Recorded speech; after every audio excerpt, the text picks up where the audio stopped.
Hey, 7th grade friends, welcome to Two Step Inequalities, which is so much fun. Today what we're going to do is a kind of a combination of what we did last week with solving single step inequalities, but we're going to combine them now. And everything that we learned with equations should also be able to help us, because ultimately what we're trying to do is get the variable by itself, right? There's only a couple of things that are really different from how we solve them with equations. But let's go ahead and look at number 3, and this is incidentally found on page 111. So I will write that here at the top, page 111 in your book. So if you could follow along, that would be wonderful. And that way you can do a problem without having to be doing it on your own. So let's look at number 3. I'm going to kind of switch colors here.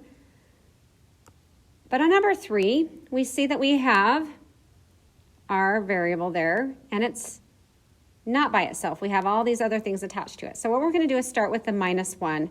We're going to use inverse operations to get rid of that baby, okay? So we're going to add 1 to that side. It's going to get rid of that, and then we're going to add 1 to that side. So what we're going to be left with is x divided by 3 is less than or equal to 5. We're still not done, however. We still need to get rid of that ugly 3. It's not, well, I shouldn't be mean to 3. But we want to get rid of it. We want to get our variable that's afflicted with COVID by itself, isolated, okay? So we're going to times by 3 because that is the inverse operation of dividing by 3. That will get rid of that. On the other side, we're going to multiply by 3 there. So then what we'll be left with is x is less than or equal to 15. And that's our answer. However, that's only the first part. We need to solve it, and then we need to figure out which graph represents that inequality.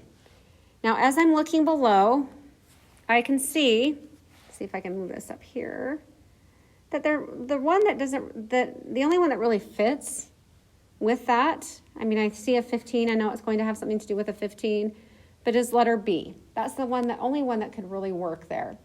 So I need to figure out how to make it match my inequality. There's only one thing that's wrong with that, and that is that it says x is less than 15, which according to my inequality, it should be less than or equal to. So what we're going to do is just go in and fill in that 15 black to show that it could be equal to 15. And so those two match. You don't need to draw an arrow, but what you're going to do is just write the letter B in there. So you have both an inequality like we have here, and you have the graph that it matches. Okay? Good luck to you. May the force be with you. Sure love teaching you, and we'll talk to you soon. Bye.